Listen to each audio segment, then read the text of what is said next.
ಇದನ್ನೆಲ್ಲ ನಾವು ನೋಡ್ಕೊಂಡೇನು ಬಂದಿದ್ದೇವೆ. ನಾನು ಮೊದಲೇ ಹೇಳಿದೆ, ಆಕಸ್ಮಿಕವಾಗಿ ರಾಜಕಾರಣಕ್ಕೆ ಬಂದವನು. ಆಕಸ್ಮಿಕವಾಗಿ ಬಂದು ಏನೋ ಒಂದು ಭಗವಂತನಿಚ್ಛೆ, ಅವರ ಆಶೀರ್ವಾದ, ಬಹುಶಃ ತಾಯಿ ಚಾಮುಂಡೇಶ್ವರಿ ಅನುಗ್ರಹದಲ್ಲಿ ಮೊದಲನೇ ಬಾರಿ ಆ MLA ಚುನಾವಣೆ ನಿಲ್ಲಬೇಕಾದ್ರೂ ಬೇಡ ಅಂತ ನನಗೆ ಪಾರ್ಲಿಮೆಂಟಿಗೆ ನಿಲ್ಲೋ ಅಂತ ಹೇಳಿ ನಾನು ಹೇಳಿದೆ. ನನಗೆ ಏನೂ ಅಧಿಕಾರ ಇಲ್ಲದೇ ಇದ್ದರೂ ಪರವಾಗಿಲ್ಲ, ಪಾರ್ಲಿಮೆಂಟ್ ಸವಾಸ ಬೇಡ, ನನಗೆ ಒಂದು MLA ಆಗಿರ್ತೀನಿ ಸಾಕು ಅಂತೇಳಿ ಒತ್ತಾಯ ಹಾಕಿ ಇವತ್ತು ರಾಮನಗರದಲ್ಲಿ ನಿಂತೆ. ಮೊದಲನೇ ಬಾರಿಗೆ ಮುಖ್ಯಮಂತ್ರಿ ಆಗ್ತಕ್ಕಂಥ ಒಂದು ಸನ್ನಿವೇಶ ಬಂದಾಗ ಅವ್ರದ್ದರಲ್ಲಿ ಏನೇನೂ ತಪ್ಪಿಲ್ಲ. ಈ ಸಭೆಯಲ್ಲಿ ಇವತ್ತು ಹೇಳಬೇಕು, ರಜತ ಮಹೋತ್ಸವ ಆಚರಣೆ ಮಾಡ್ತಾಯಿದ್ದೆ. ನಾವಿಬ್ಬರು ಅದೇನೋ ಸೇರಿಬಿಟ್ಟೆ ಡ್ರಾಮಾ ಆಡಿ ಅವತ್ತು ಸರ್ಕಾರ ಮಾಡಿದ್ದೀವಿ, ದೇವೇಗೌಡರಿಗೆಲ್ಲ ಗೊತ್ತಿತ್ತು, ಇದೆಲ್ಲ ದೊಡ್ಡ ಕಥೆಗಳು ಕಟ್ಟಿದ್ರು. ನನ್ನ ಜೀವನದಲ್ಲಿ ಪ್ರಥಮ ಬಾರಿಗೆ ನಮ್ಮ ತಂದೆಯವರ ಭಾವನೆಗಳಿಗೆ ವಿರುದ್ಧವಾಗಿ ರಾಜಕೀಯದ ಒಂದು ತೀರ್ಮಾನ ಮಾಡಿದ್ದು 2006ನೇ ಇಸ್ವಿ ಹೊತ್ತೇನು ಮುಖ್ಯಮಂತ್ರಿ ಆಗ್ತಕ್ಕಂಥ ನಿರ್ಧಾರ ಮಾಡಿದಾಗ ಅದು ಒಂದು ನನ್ನ ಜೀವನದಲ್ಲಿ ಅವರ ವಿರುದ್ಧ ನಾನು ನಡ್ಕೊಂಡಂಥವನು. ಅವ್ರ ಜನ್ಮ ಕೊಟ್ಟಂಥ ದಿನದಿಂದ ಎಂದೂ ಸಹ ಅವರಿಗೆ ನಾವು ಅವ್ರ ಎದುರು ನಿಲ್ತಾ ಇರಲಿಲ್ಲ. ನಾವು ಆ ರೀತಿ ನಮ್ಮನ್ನು ಬೆಳೆಸಿದರು. ಅವತ್ತು ನಾನು ಆ ತೀರ್ಮಾನ ತೆಗೆದುಕೋಬೇಕಾದ್ರೂ ಕಾರಣ ಯಾವ ಡೀಟೇಲೆಲ್ಲ ಹೇಳಿದ್ರು ನಿಮಗೆ. ಏನೇನಾಯಿತು, 4 ದಿನ ಸೋನಿಯಾ ಗಾಂಧಿ ಮನೆಯಲ್ಲಿ, 5ನೇ ದಿನ ನನ್ನನ್ನು ಕರ್ಕೊಂಡು ಹೋಗಿದ್ರು, ಬರಬೇಕಪ್ಪ ಅಂತ ಹೇಳಿ. ಅವತ್ತಿನ ಸಂದರ್ಭ ಇಲ್ಲೆಲ್ಲ ನಮ್ಮ ಅಂದಾನಿ ಕೂತಿರಬೇಕು, ಡಾಕ್ಟರ್ ಅನ್ನದಾನಿ ಇದ್ದಾನೆ ಇಲ್ಲಿ, ಜ್ಞಾಪಕ ಮಾಡ್ತೀನಿ ನಾವು ಯಾವ ರೀತಿ ಬಂದಿದ್ದೀವಿ ಅನ್ನೋದಕ್ಕೆ. 1999 ಚುನಾವಣೆ ನಮ್ಮ ಮಳವಳ್ಳಿ ಕ್ಷೇತ್ರದ ನಮ್ಮ ಕಾರ್ಯಕರ್ತರು ಅಂದಾನಿ ಕರ್ಕೊಂಬಂದರು. ಪಾಪ ಅವನು ವೈಟ್ ಆ್ಯಂಡ್ ವೈಟ್ ಹಾಕವನೇ, ಹೊಸದಾಗಿ ಬಟ್ಟೆನ ಹೊಲಿಸ್ಕೊಂಡು ಕರ್ಕೊಂಬಂದವ್ರೆ. ನಾನು ಕೇಳಿದೆ, ಅಲ್ಲಪ್ಪ ಇನ್ನೂ ಮೀಸೆ ಬಂದಿಲ್ಲ ಇವನಿಗೆ, ಇವನು ಕ್ಯಾಂಡಿಡೇಟ್ ಅಂತ ಕರ್ಕೊಂಬಂದಿರ ಇನ್ಯಾರು ನಿಮಗೆ ಸಿಗಲಿಲ್ವಾ ಅಂತ. ಕೊನೆಗೆ ಟಿಕೆಟ್ ಕೊಟ್ಟರು, ತಗೊಂಡೋದ್ರು, ನಿಂತ ಸೋತ. 2004 ಚುನಾವಣೆ ನಮ್ಮ ಕಾರ್ಯಕರ್ತರೆಲ್ಲ ಬಂದರು. ನಾವನ್ನ ಹೋದ ಚುನಾವಣೆ ನಿಲ್ಲಿಸಿ ನಮ್ಮ ಮನೆ ಮಠ ಹಾಳು ಮಾಡ್ಕೊಂಬಿಟ್ಟಿದ್ವಿ. ದಯವಿಟ್ಟು ಅವ್ನು ಕ್ಯಾಂಡಿಡೇಟ್ ಬೇಡ, ಅವತ್ತು ದುಡ್ಡಿಲ್ಲ, ನಾವು ಬೇರೆ ಕ್ಯಾಂಡಿಡೇಟ್ ಕರ್ಕೊಂಬರ್ತೀವಿ ಅಂದರು. ನಾನು ಹೇಳಿದೆ, ಕಷ್ಟ ಕಾಲದಲ್ಲಿ ಚುನಾವಣೆ ನಿಲ್ಲಿಸ್ಕೊಂಡಿದ್ದೀರಿ, ಈಗ ಬೇಡ, ಅವನ ಹತ್ರ ದುಡ್ಡಿಲ್ಲ ಅಂತ ನೀವು ಹೇಳಿದ್ರೆ ಯಾರು ನಂಬ್ತಾರೆ ನಿಮ್ಮನ್ನು? ಆ ಪ್ರಶ್ನೆ ಇಲ್ಲ, ಅವನ್ನೇ ಕ್ಯಾಂಡಿಡೇಟ್ ನಾನು ಮಾಡ್ತೀನಿ, ಅದು ಏನಿದೆ ನಾನು ಜವಾಬ್ದಾರಿ ತಗೋತೀನಿ ಅಂತ ಹೇಳಿ ತೀರ್ಮಾನ ತಗೊಂಡಾಗ ಬಾಯಿಗೆ ಬಂದಂಗೆ ಬೈಕೊಂಡು ಅವರು ಎಲ್ಲ ಹೊಟ್ಟೋದ್ರು ಕಾರ್ಯಕರ್ತರು. ಬೆಳಗಿನ ಜಾವ 4 ಗಂಟೆ ಹಲಗೂರನ್ನ ಒಂದು ಪೆಟ್ಟಿಗೆ ಅಂಗಡಿ ಮೇಲ್ಗಡೆ ಕಾಯ್ತಾಯಿದ್ರು, ಬರ್ತೀನಿ ಅಂತ ಹೇಳಿ ಹೋಗಿ, ನೋಡ್ರಪ್ಪ ನಿಮಗೆ ಚುನಾವಣೆಗೆ ದುಡ್ಡು ಎಷ್ಟು ಬೇಕು, ಅವನು ಏನೋ ಕೇಳಬೇಡಿ, ಚುನಾವಣೆಗೆ ಏನು ದುಡ್ಡು ಬೇಕೋ ಅದನ್ನು ಕೊಡೋದು ನನ್ನ ಜವಾಬ್ದಾರಿ, ಇವನು ಗೆಲ್ಲಿಸ್ಕೊಂಬನ್ನಿ ಅಷ್ಟೇ ಕೇಳೋದು, ತಪ್ಪು ಮಾಡಿಬಿಟ್ಟಿದ್ದೀನಿ, ನಿಮ್ಮ ವಿರುದ್ಧವಾಗಿ ತೀರ್ಮಾನ ತಗೊಂಬಿಟ್ಟಿದ್ದೀನಿ ಅಂತ ಹೇಳಿ ಎಲ್ಲರನ್ನೂ ಒಪ್ಪಿಸಿ. ಅವತ್ತು ಒಬ್ಬ ದಲಿತ ಸಮಾಜದ ಯುವಕ ಚುನಾವಣೆಯಲ್ಲಿ ಮಳವಳ್ಳಿನಲ್ಲಿ ಗೆದ್ಕೊಂಬರೋದಕ್ಕೆ ಸಿದ್ದರಾಮಯ್ಯರು ಬಂದೇನು ಕೊಡುಗೆ ಕೊಟ್ಟಿರಲಿಲ್ಲ. ಇವತ್ತು ಏನೋ ಅಲ್ಲೆಲ್ಲ ನೆನ್ನೆ ನೋಡ್ತಾ ಇದ್ದಾರೆ, ಶೋಷಿತ ವರ್ಗದ ವಿರೋಧ ಮಾಡ್ತಾರಂತೆ. ಮುಖ್ಯಮಂತ್ರಿ ಸ್ಥಾನ ತೆಗಿಯೋಕೆ ಹೋದರೆ ಶೋಷಿತ ವರ್ಗಗಳ ಪ್ರತಿಭಟನೆ ನಾವು ಮಾಡಬೇಕಾಗುತ್ತೆ ಅಂತ ಒಬ್ಬರು ಭಾಷಣ ಮಾಡೋರು. ಅವತ್ತಿನ ಉದಾಹರಣೆ ನಾನು ಯಾಕೆ ಕೊಡ್ತಾ ಇದ್ದೇನೆ ಅಂದರೆ, ನಾವು ಬಂದಿರತಕ್ಕಂಥದ್ದು ಆ ಮಾರ್ಗ. ಇಲ್ಲಿ ನಮ್ಮ BD ಪಾಟೀಲ್ ಬಂದಿರಬೇಕು, ನಮ್ಮ ಬಿಜಾಪುರದ ಇಂಡಿ ಕ್ಷೇತ್ರದವರು, ಬಡವ, ₹1 ದುಡ್ಡಿಲ್ಲ ಅವ್ರ ಹತ್ರ, ಆದರೆ ಪ್ರಾಮಾಣಿಕ. 2 ಬಾರಿ ಅವರಿಗೆ ಇಂಡಿನಲ್ಲಿ ಚುನಾವಣೆಗೆ ಟಿಕೆಟ್ ಕೊಟ್ಟಿದ್ದೀವಿ, ಕುರುಬ ಸಮಾಜದವರು, ಎಂದೂ ಸಹ ಅವ್ರನ್ನ ತೊಂದರೆ ಸಿಗಿಸಿಲ್ಲ. ಆ ಚುನಾವಣೆ ವೆಚ್ಚಕ್ಕೆ ಏನು ಬೇಕು ಪ್ರತಿಯೊಂದೂ ನಮ್ಮಿಂದಲೇ ಮಾಡಿದ್ದೀವಿ. ಚುನಾವಣೆ ನೀನು ಖರ್ಚು ಮಾಡ್ಕಪ್ಪ ಟಿಕೆಟ್ ಕೊಟ್ಟಿದ್ದೀವಿ ಅಂತ ಹೇಳಲಿಲ್ಲ. ಆ ರೀತಿ ಹಲವಾರು ಉದಾಹರಣೆಗಳನ್ನು ಕೊಡಬಲ್ಲ ನಾವು. ಇವತ್ತು ಈ ಪಕ್ಷ ಉಳಿದು ಬೆಳೆದಿದ್ರೆ ಇನ್ನೂ ಸಹ ಇಂಥವರೆಲ್ಲ ಕೈ ಕೊಟ್ಟು ಹೋಗುನು. ಉಳಿಸಿರೋರು ನಾವಲ್ಲ, ಈ ಪಕ್ಷ ಉಳಿಸಿರೋರು ನಿಮ್ಮಂಥ ಕಾರ್ಯಕರ್ತರು ಇದ್ದೀರಿ. JDS ಮುಗಿದೇ ಹೋಯ್ತು ಅಂತಾರೆ. ನಾವು ಈ ರಜತ ಮಹೋತ್ಸವಕ್ಕೆ ನಿಮಗೆ ಜಸ್ಟ್ ದೂರವಾಣಿ ಮುಖಾಂತರ ಹೇಳಿರ್ತಕ್ಕಂಥದ್ದು, ಪತ್ರಿಕೆಗಳಲ್ಲಿ ಬಂದಂಥ ಸುದ್ದಿ ನೋಡಿ. ಇವತ್ತೇನು ಈ ಸಭೆ ಕರೆದಿದ್ದೇವೆ, ಇದು ಸಾಂಕೇತಿಕವಾಗಿರ್ತಕ್ಕಂಥ ಸಭೆ. ಇದು ರಜತ ಮಹೋತ್ಸವದ ಆಚರಣೆ ಬೇರೆ ಇನ್ನೊಂದು ದಿನ ಮಾಡ್ತಕ್ಕಂಥ ದಿನ ನಾನು ಹೇಳ್ತೀನಿ. ನಾನು ಇವತ್ತು ನಿಮ್ಮನ್ನೆಲ್ಲ ಕರೆಸಿರ್ತಕ್ಕಂಥ ಉದ್ದೇಶ, ನೀವುಗಳು ಮುಂದಿನ 2.5 ತಿಂಗಳು ಇಲ್ಲ 2 ತಿಂಗಳು, ನಮ್ಮ ಕೃಷ್ಣಾರೆಡ್ಡಿ ಅವರು ಹೇಳಿದ್ರು, ಕೋರ್ ಕಮಿಟಿ ಅಧ್ಯಕ್ಷರು, ನಾವು ಇಡೀ ರಾಜ್ಯದಲ್ಲಿ ಎಲ್ಲ ವಿಧಾನಸಭಾ ಕ್ಷೇತ್ರಗಳಲ್ಲಿ ನಮ್ಮ ಪಕ್ಷದ ಒಂದು ಸಂಘಟನೆಗೆ ಕೆಲವು ಕಾರ್ಯಕ್ರಮಗಳನ್ನು ಹಮ್ಮಿಕೋತೀವಿ ಅಂತಕ್ಕಂಥ ಮಾತನ್ನು ಹೇಳಿದ್ದಾರೆ. ಇವತ್ತು ನಾನು ನಿಮ್ಮಲ್ಲಿ ಕೈ ಜೋಡಿಸಿ ಮನವಿ ಮಾಡ್ತೇನೆ. ನಿತೀಶ್ ಕುಮಾರ್ ಅವರ ಹೆಸರನ್ನ ಹೇಳಿದ್ರು ದೊಡ್ಡವರು ಮಾತನಾಡಬೇಕಾದ್ರೆ. ನಿತೀಶ್ ಕುಮಾರ್ ಅವರು ಬಹುಶಃ 83-85 ರಾಜಕಾರಣಕ್ಕೆ ಪಾದಾರ್ಪಣೆ ಮಾಡಿದ್ದವರು. ಈ 10 ಬಾರಿ ಮುಖ್ಯಮಂತ್ರಿ ಆಗಬೇಕಾದ್ರೆ ಹಲವಾರು ಪಕ್ಷಗಳಿಗೆ ಬದಲಾವಣೆ ಮಾಡಿದ್ದಾರೆ. ಇದೇ RJD ಜೊತೆನೇ ಒಂದು ಬಾರಿ ಚುನಾವಣೆ ಒಟ್ಟಾಗಿ ನಡೆಸ್ಕೊಂಬಂದರು. ಕಾಂಗ್ರೆಸ್ನಲ್ಲಿ ಕಳೆದ INDA ಏನು ಮಾಡಿದ್ರು, INDA ಮಾಡಬೇಕು ಅಂತ ಹೊರಟಾಗ ಇದೇ ನಿತೀಶ್ ಕುಮಾರ್ ಅವರು ಆ ಸಭೆಯ ನಾಯಕತ್ವ ವಹಿಸಿದಂಥದ್ದು ಮಾಧ್ಯಮದ ಸ್ನೇಹಿತರು ಬರೆದಿದ್ದೀರಿ. ನಾನು ಕರ್ನಾಟಕ ರಾಜ್ಯದ ಜನತೆಯಲ್ಲಿ ಕೈ ಜೋಡಿಸಿದ ಸವಿನಯ ಪೂರ್ವಕವಾಗಿ ಕೇಳಲಿಕ್ಕೆ ಬಯಸ್ತಾ ಇದ್ದೇನೆ. ಕರ್ನಾಟಕ ರಾಜ್ಯದ ಜನತೆಯಲ್ಲಿ ನನ್ನ ಮಾಧ್ಯಮದ ಸ್ನೇಹಿತರಿದ್ದೀರಿ. ನಾವೇನು ತಪ್ಪು ಮಾಡಿದ್ದೇವೆ, ಈ ನಾಡಿಗೆ ನಾವು ಮಾಡಿರ್ತಕ್ಕಂಥ ದ್ರೋಹ ಏನು, ನಾಡಿನ ಜನತೆಯನ್ನು ಈ ವೇದಿಕೆ ಮುಖಾಂತರ ಕೇಳಲಿಕ್ಕೆ ಬಯಸ್ತೇನೆ. ದೇವೇಗೌಡರು ಏನು ಅನ್ಯಾಯ ಮಾಡಿದ್ದಾರೆ ಈ ರಾಜ್ಯಕ್ಕೆ? ಯಾತಕ್ಕೆ ಈ ಜನತಾದಳವನ್ನು ತಿರಸ್ಕಾರ ಮಾಡಿದ್ರಿ? ಯಾವ ಸಮಾಜವನ್ನು ಅಗೌರವಿಸಿದ್ದೇವೆ ನಾವು? ದಯವಿಟ್ಟು ಯೋಚನೆ ಮಾಡಿ. ಈ ರಾಜ್ಯದ ಪ್ರತಿ ಸಮಾಜದ ಪ್ರತಿ ಜಾತಿ ಬಂಧುಗಳಲ್ಲಿ ಈ ವೇದಿಕೆ ಮುಖಾಂತರ ಮನವಿ ಮಾಡ್ತೇನೆ. ನಾವೇನು ನಿಮಗೆ ಅನ್ಯಾಯ ಮಾಡಿದ್ದೇವೆ ಅನ್ನೋದನ್ನು. ನಮಗೆ ಜಾತಿ ಇಲ್ಲ, ದೇವೇಗೌಡರಿಗೆ ಜಾತಿ ಇಲ್ಲ. ಯಾವ ಒಕ್ಕಲಿಗ ಸಮಾಜ ಕೊಟ್ಟಂಥ ಶಕ್ತಿಯನ್ನು ಇಡೀ ರಾಜ್ಯದ ಪ್ರತಿ ಸಣ್ಣ ಸಣ್ಣ ಸಮಾಜಗಳು ಧ್ವನಿ ಇಲ್ಲದೆ ಇರತಕ್ಕಂಥ ಸಮಾಜಗಳಿಗೆ ಆ ಧ್ವನಿ ಕೊಟ್ಟಂಥವ್ರು ಯಾರಾದರೂ ಇದ್ದರೆ ಈ ರಾಜ್ಯದ ರಾಜಕಾರಣದಲ್ಲಿ ಸನ್ಮಾನ್ಯ ದೇವೇಗೌಡರು ಅನ್ನೋದನ್ನು ಈ ನಾಡಿನ ಪ್ರತಿ ಸಮಾಜದ ಬಂಧುಗಳಲ್ಲಿ ಮನವಿ ಮಾಡಿ ಕೇಳ್ತಾ ಇದ್ದೇನೆ. ಯಾವ ಅನ್ಯಾಯ ಮಾಡಲಿಲ್ಲ ನಾವು. ಅವರಿದ್ದಂಥ ಕಡಿಮೆ ಅವಧಿಯ ರಾಜಕಾರಣದಲ್ಲಿ ರಾಜ್ಯಕ್ಕೆ ಕೊಟ್ಟಿರ್ತಕ್ಕಂಥ ಕೊಡುಗೆ, ದೇಶಕ್ಕೆ ಕೊಟ್ಟಿರ್ತಕ್ಕಂಥ ಕೊಡುಗೆ ಇವತ್ತು ಬೇರೆ ದೇಶಗಳಲ್ಲಿ ಬೇರೆ ರಾಜ್ಯದಲ್ಲಿ ನೆನೆಸ್ಕೋತಾರೆ. ನಮ್ಮ ನಾಡಿನ ಜನತೆ ಯಾತಕ್ಕೆ ಮರಿತಾ ಇದ್ದೀರಿ? ಇವತ್ತು ದೇಶ ಏನಾಗ್ತದೆ, ರಾಜ್ಯ ಎಲ್ಲಿಗೆ ಬಂದು ನಿಲ್ತಾ ಇದೆ? ಕಳೆದ 2.5 ವರ್ಷದಿಂದ ಏನು ಸುಧಾರಣೆಯನ್ನು ಕಾಣಿದ್ದೇವೆ. ಈಗ ಏನು ಕಾರ್ಯಕ್ರಮ ಕೊಟ್ಟಿದ್ದಾರೆ, ಏನು 50,000 ಕೋಟಿ ಯಾವೊಂದು ಗ್ಯಾರಂಟಿ ಸ್ಕೀಮ್ಗೆ ಕೊಟ್ಟಿದ್ದೇವೆ, ನುಡಿದಂತೆ ನಡೆದಿದ್ದೇವೆ ಏನು ಹೇಳ್ತಾರೆ. ಆ 50,000 ಕೋಟಿಯನ್ನು ಕೊಟ್ಟಿದ್ದಾರಪ್ಪ, ಜನ ಅರ್ಥ ಮಾಡ್ಕೊಳ್ಳಿ.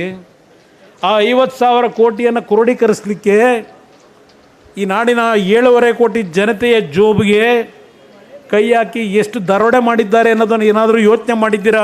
ಈ ನಾಡಿನ ನನ್ನ ತಂದೆ ತಾಯಿಂದರು ಕೇಳಲಿಕ್ಕೆ ಬಯಸ್ತಾ ಇದ್ದೇನೆ.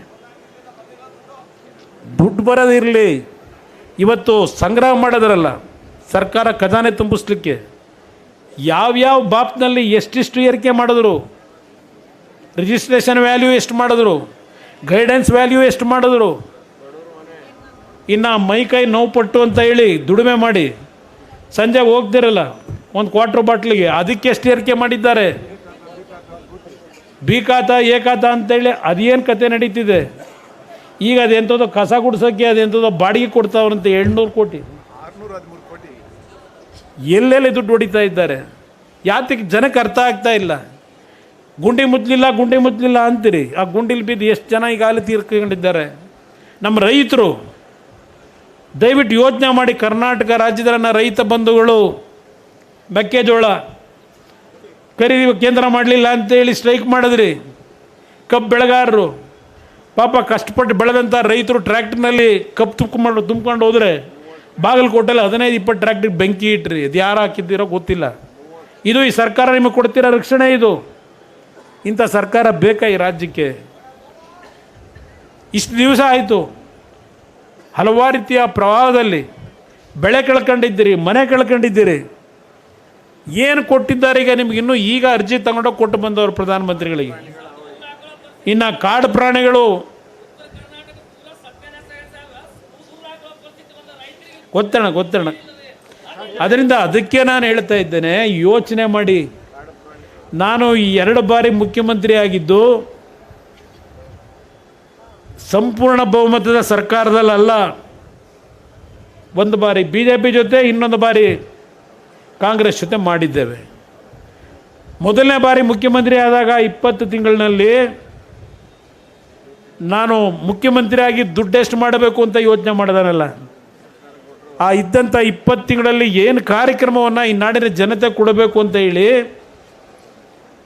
ಎಷ್ಟು ಕಾಲೇಜ್ಗಳು ಕೊಟ್ಟು, ಎಷ್ಟು ಹೈಸ್ಕೂಲುಗಳು ಕೊಟ್ಟು, ಜೂನಿಯರ್ ಕಾಲೇಜ್ ಕೊಟ್ಟು, ಸಬ್ಸ್ಟೇಷನ್ ಎಷ್ಟು ನಿರ್ಮಾಣ ಮಾಡೋದು, ಇಂಜಿನಿಯರಿಂಗ್ ಕಾಲೇಜ್ ಎಷ್ಟು ಮಾಡೋದು, ಆಸ್ಪತ್ರೆಗಳು ಎಷ್ಟು ಕಟ್ಟಿದ್ದೇವೆ, ಹೇಳ್ತಾ ಹೋದರೆ ಹಲವಾರು ವಿಷಯಗಳನ್ನು ಹೇಳ್ಬೋದು. ಲಾಟ್ರಿ ನಿಷೇಧ ಮಾಡೋದು, ಅಲ್ಲಿಂದ ಸಾರಾಯಿ ನಿಷೇಧ ಮಾಡೋದು. ಲಾಟ್ರಿ ನಿಷೇಧ ಮಾಡಿದಾಗ ಯಾವ್ಯಾವ ರೀತಿ ನನ್ನ ಮೇಲೆ ಒತ್ತಡ ಹಾಕಿದ್ರು, ಆ ಒಂದು ಒತ್ತಡಕ್ಕೆ ಮಣಿಲಿಲ್ಲ ನನ್ನ ಬಡವರು. ಇವತ್ತು ಆ ಲಾಟ್ರಿಯ ಒಂದು ವ್ಯಾಮೋಹಕ್ಕೊಳಗಾಗಿ ಮನೆ ಮಠ ಕಳ್ಕೊತಾ ಇದ್ದಾರೆ. ಅಂಥ ಒಂದು ಲಾಟ್ರಿ ನಡೆಸ್ತಕ್ಕಂಥವ್ರಿಂದ ದುಡ್ಡು ತಗೊಂಡು ಆ ಪಾಪದ ಕೆಲಸ ಮಾಡಬಾರ್ದು ಅಂತ ಎಂದೂ ಮಾಡಲಿಲ್ಲ ನಾವು. ಇದಕ್ಕೆ ನಮಗೆ ಶಿಕ್ಷೆ ಕೊಡ್ತೀರಾ ಕರ್ನಾಟಕ ನಾಡಿನ ಜನತೆ? ಕೇಳಲಿಕ್ಕೆ ಬಯಸ್ತಾ ಇದ್ದೇನೆ. 25,000 ಕೋಟಿ ರೈತರ ಸಾಲ ಮನ್ನಾ ಸಿದ್ದರಾಮಯ್ಯನವರು ಕಮಿಟ್ ಆಗಿದ್ದ ಮಾಡಿದ್ದಂಥ 4,500 ಕೋಟಿ ಆ ಹಣವನ್ನು ನಾವೇ ತೀರಿಸೋದು ಇದ್ದಿದ್ದ 14 ತಿಂಗಳಲ್ಲಿ. ಆ ಸಾಲ ಮನ್ನಾ ಅಷ್ಟೇ ಅಲ್ಲ, ಪ್ರತಿ ವಿಧಾನಸಭಾ ಕ್ಷೇತ್ರಕ್ಕೆ 500 ಕೋಟಿಯಿಂದ 1,000 ಕೋಟಿ ದುಡ್ಡು ಕೊಟ್ಟಿದ್ದೇವೆ. ಕಾಂಗ್ರೆಸ್ನವರು ಹೇಳ್ತಾರೆ, ಕುಮಾರಣ್ಣ ನೀನು 18ರಲ್ಲಿ ಏನು ಕೊಟ್ಟೆ ದುಡ್ಡನ್ನ ನಮ್ಮ ಕ್ಷೇತ್ರಕ್ಕೆ, ಈಗಲೂ ಅದೇ ಕೆಲಸ ನಡೀತಿದೆ ಅಂತಾರೆ. ಇದು ನಾವು ಮಾಡಿರೋ ತಪ್ಪ? ನಾಡಿನ ಜನತೆಯನ್ನು ನಾನು ಕೇಳಲಿಕ್ಕೆ ಬಯಸ್ತಾ ಇದ್ದೇನೆ. ನಿತೀಶ್ ಕುಮಾರ್ ಅವ್ರದ್ದು ಹೇಳ್ತಾ ಇದ್ದೆ, ಎಷ್ಟು ಪಾರ್ಟಿ ಬದಲಾವಣೆ ಮಾಡೋದು. ಇವತ್ತು 10ನೇ ಬಾರಿ ಪ್ರಮಾಣ ವಚನ ಸ್ವೀಕಾರ ಮಾಡಿದ್ರು. ಬಹುಶಃ ಯಾವ ದೇವೇಗೌಡರ ವಿರುದ್ಧ ಮೊದಲನೇ ನಿರ್ಣಯ ನಾನು ಮಾಡಿದೆ, ರಾಜಕೀಯದ ಅವರ ತೀರ್ಮಾನಗಳಿಗೆ ಕೆಟ್ಟ ಹೆಸರು ಅವ್ರಿಗೆ ತಂದೆ, ಅವರ ಅಪ್ಪನೇ ಕಳಿಸ್ಬಿಟ್ಟು ಮುಖ್ಯಮಂತ್ರಿ ಮಾಡಿಸೋರೆ ಅಂತ ಹೇಳಿ ಹಲವಾರು ರೀತಿಯ ಒಂದು ಅವ್ರ ಮೇಲೆ ದೂರು ಹೊರಿಸಿದ್ರು. ಇಂಥ ಸಂದರ್ಭದಲ್ಲಿ ನಾನು ಅವ್ರ ಹೆಸರು ಉಳಿಸಬೇಕು. ನನಗೊಂದು ಮಾತು ಹೇಳಿದ್ರು, ನಮ್ಮ ಶಾಸಕರುಗಳು ಹೇಳಿದ್ರು ಅಂತೇಳಿ ನೀನು ಮುಖ್ಯಮಂತ್ರಿ ಆಗಿ ಹೊರಟಿದೆಯಾ, ಏನು ಅರ್ಹತೆ ಇದೆ ನಿನಗೆ ಅಂತಕ್ಕಂಥ ಪ್ರಶ್ನೆ ನಾಡಿನ ಜನತೆ ಕೇಳೋದಿರಲಿ. ನನಗೆ ಜನ್ಮ ಕೊಟ್ಟ ತಂದೆ ಕೇಳಿದ್ದಾರೆ, ಏನು ಅರ್ಹತೆ ಇದೆ ಅಂತೇಳಿ ನೀನು ಮುಖ್ಯಮಂತ್ರಿ ಆಗಿ ಹೊರಟಿದ್ದೀಯಾ, 1 ಗಂಟೆ ನೀನು ವಿಧಾನಸಭೆ ನಡೆಸೋಕ್ಕಾಗುತ್ತಾ ಅಂತ ಹೇಳಿ.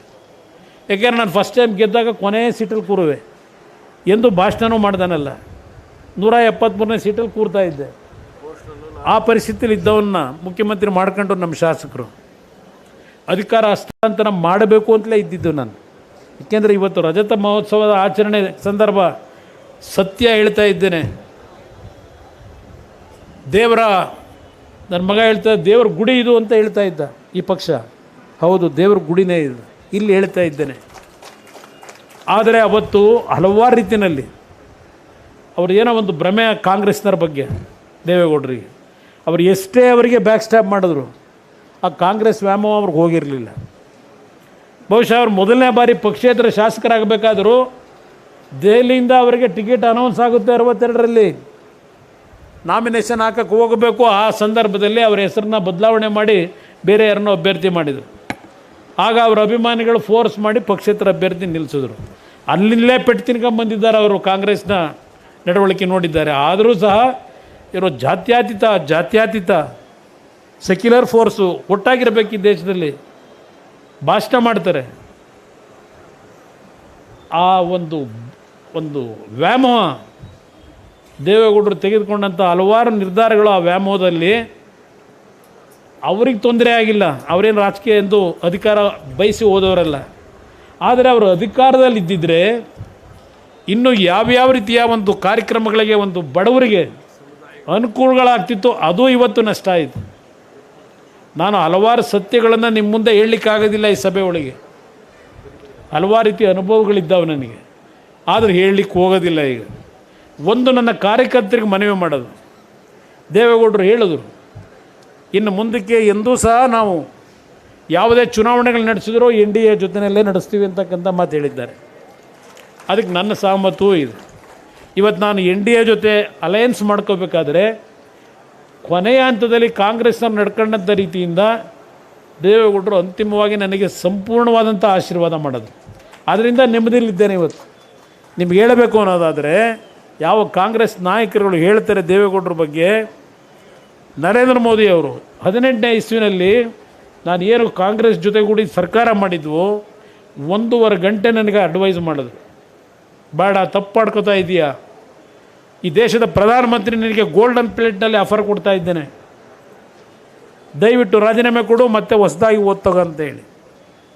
ನಾನು ನಿತೀಶ್ ಕುಮಾರ್ ಥರ ರಾಜಕೀಯದ ಒಂದು ತೀರ್ಮಾನಗಳನ್ನು ಮಾಡಿದರೆ ಬಹುಶಃ ಕರ್ನಾಟಕದಲ್ಲಿ ನಾನು ನಿತೀಶ್ ಕುಮಾರ್ ಇವತ್ತು 10 ಬಾರಿ ಏನು ಪ್ರಮಾಣ ವಚನ ಸ್ವೀಕಾರ ಮಾಡಿದ್ದಾರೆ, ಅದರ ಅರ್ಧಷ್ಟಕ್ಕಾದರೂ ನಾನು ಪ್ರಮಾಣ ವಚನ ತಗೋಬೋದಾಗಿತ್ತು. ಆ ಕೆಲಸ ಮಾಡಲಿಲ್ಲ. ನಾನು ನಮ್ಮ ತಂದೆಯವರ ಭಾವನೆಗಳಿಗೆ ನೋವು ಕೊಡಬಾರ್ದು ಅಂತ ಹೇಳಿ ಹಲವಾರು ರೀತಿಯ ಅವರ ಪಕ್ಷದ ತೀರ್ಮಾನಗಳಿಗೆ ತಲೆಬಾಗಿದ್ದೇವೆ.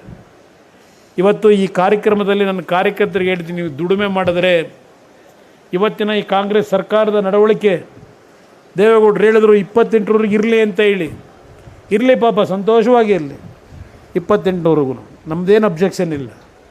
ಇವತ್ತು ಈ ರಾಜ್ಯದಲ್ಲಿ ಜನ ಬೇಸತ್ತೋಗಿದ್ದಾರೆ, ಕಾಯ್ತಾ ಇದ್ದಾರೆ ಈ ಸರ್ಕಾರನ ಎಷ್ಟು ಬೇಗ ಕಿತ್ತೆಸಿತೀವಿ ಅಂತ ಹೇಳಿ. ನನಗೆಲ್ಲೋ ಒಂದು ಕಡೆ ಒಂದು ನನ್ನ ಥಾಟ್ಸಲ್ಲಿ ಈಗ ನಡೀತಿರ್ತಕ್ಕಂಥ ವಾತಾವರಣ ಏನಿದೆ ಎಲ್ಲಿಗೆ ಹೋಗುತ್ತೋ ಗೊತ್ತಿಲ್ಲ ನಮಗೆ. ಅವ್ರಿಗೇನು ಕನಿಷ್ಠ ರಾಜ್ಯದ ಜನತೆಯ ಸಮಸ್ಯೆಗಳ ಬಗ್ಗೆ ಚಿಂತನೆ ಇಲ್ಲ. ಅವರಿಗೆ ನಡೀತಾ ಇದೆ. ಈಗಾಗಲೇ 2-3 ದಿವಸಗಳಿಂದ ನಾನು ಕ್ರಾಂತಿ ಬಗ್ಗೆನೂ ಚರ್ಚೆ ಮಾಡಲ್ಲ. ರಾಜಕಾರಣದಲ್ಲಿ ಕೆಲವು ಬೆಳವಣಿಗೆಗಳು ಅಂತಂಥ ಸಂದರ್ಭದಲ್ಲಿ ನಡೀತವೆ. ನಮ್ಗೆ ಯಾರಿಗೂ ನಿರೀಕ್ಷೆ ಮೀರಿ ನಮ್ಮ ಕೈ ಚೆಲ್ಲಿ ಹೊಟ್ಟೋಗಿರ್ತದೆ. ನನ್ನ ಕಾರ್ಯಕರ್ತರಿಗೆ ಮನವಿ ಮಾಡ್ತಕ್ಕಂಥದ್ದು, ಮುಂದಿನ ಒಂದು 6-7 ತಿಂಗಳು ಅತ್ಯಂತ ನಿರೀಕ್ಷೆ ಮಾಡದೇ ಇರತಕ್ಕಂಥ ತೀರ್ಮಾನಗಳು ಆಗಬಹುದು. ನಾವು ಯಾರೋ ರಾಜಕೀಯದ ತೀರ್ಮಾನಗಳು ಹೀಗೆ ಆಗಬಹುದು ಅನ್ನೋದನ್ನು ಯಾವ ಪಕ್ಷದ ರಾಜಕಾರಣಿಗಳು ತೀರ್ಮಾನ ಮಾಡಲಿಕ್ಕೆ ಆಗೋದಿಲ್ಲ, ಊಹೆ ಮಾಡಲಿಕ್ಕೆ ಸಾಧ್ಯ ಇಲ್ಲ. ಆ ರೀತಿಯ ಬೆಳವಣಿಗೆ ಆಗ್ತಕ್ಕಂಥದ್ದಿದೆ. ಅದು ಯಾವ ರೀತಿ ಅಂತಕ್ಕಂಥದ್ದು ನಾನೀಗ ಹೇಳಲಿಕ್ಕೆ ಹೋಗೋದಿಲ್ಲ. ಆ ಹಿನ್ನೆಲೆಯಲ್ಲಿ ನನ್ನ ಕಾರ್ಯಕರ್ತರಿಗೆ ಮನವಿ ಮಾಡೋದು, ಆದಷ್ಟು ಜನಗಳ ಮಧ್ಯದಲ್ಲಿರಿ, ಜನಗಳ ಕಷ್ಟ ಸುಖದಲ್ಲೇ ಅವ್ರ ಜೊತೆ ನೆರವು ನಿಂತ್ಕೊಳ್ಳಿ. ಯಾತಕ್ಕೆ ಬರೋದಿಲ್ಲ ನೋಡೋಣಂತೆ. ಕರ್ನಾಟಕದಲ್ಲಿ ಇವತ್ತು ಜನತಾದಳವನ್ನು ಜನ ಯಾತಕ್ಕೆ ಬೆಂಬಲಿಸ್ತಕ್ಕಂಥದ್ದಕ್ಕೆ ಹಿಂದೆ ಸರಿತಾರೆ, ಪರೀಕ್ಷೆ ಮಾಡೋಣ. ಯಾಕೆಂದ್ರೆ ನನ್ನ ಮೇಲೊಂದು ಅಪಾದನೆ ಇದೆ, ಕುಮಾರಣ್ಣ ಹೋದ ಕಡೆ ಎಲ್ಲ ಜನ ಜಾತ್ರೆ ಸೇರ್ತಾರೆ, ಆದರೆ ಓಟಾಗಿ ಪರಿವರ್ತನೆ ಆಗ್ತಿಲ್ಲ ಅಂತ. ಆ ಪರಿವರ್ತನೆಯನ್ನು ಮಾಡ್ತಕ್ಕಂಥ ದೃಷ್ಟಿಯಿಂದ ಇವತ್ತು ಜನತೆಗೆ ಆಗಿರ್ತಕ್ಕಂಥ ಸಂಕಷ್ಟಗಳೇನಿದೆ, ಇವತ್ತು ಈ 58,000 ಕೋಟಿ ಇದೆಯಲ್ಲ, ಇವರೇನೋ ಕೊಡ್ತೀವಿ 52,000 ಕೋಟಿ ಗ್ಯಾರಂಟಿ. ನಾನೇ ಇವತ್ತು ಅವ್ರ ಜಾಗದಲ್ಲಿ ಇದ್ದಿದ್ರೆ 52,000 ಕೋಟಿ ಎಲ್ಲ 75,000 ಕೋಟಿ ಕೊಡೋಕ್ಕೆ ತಯಾರಾಗಿದೆ. ಜನತೆಗೆ ಹೇಳಿ, ಹಾಗಂತೇಳಿ ಸಾಲ ಮಾಡಿ ಕೊಡ್ತಕ್ಕಂಥ ಅವಶ್ಯಕತೆ ಇಲ್ಲ. ಈ ರಾಜ್ಯದಲ್ಲಿ ಸಂಪತ್ತಿದೆ, ಆ ಸಂಪತ್ತು ಸರಿಯಾಗಿ ವಿನಿಯೋಗ ಆಗಬೇಕು.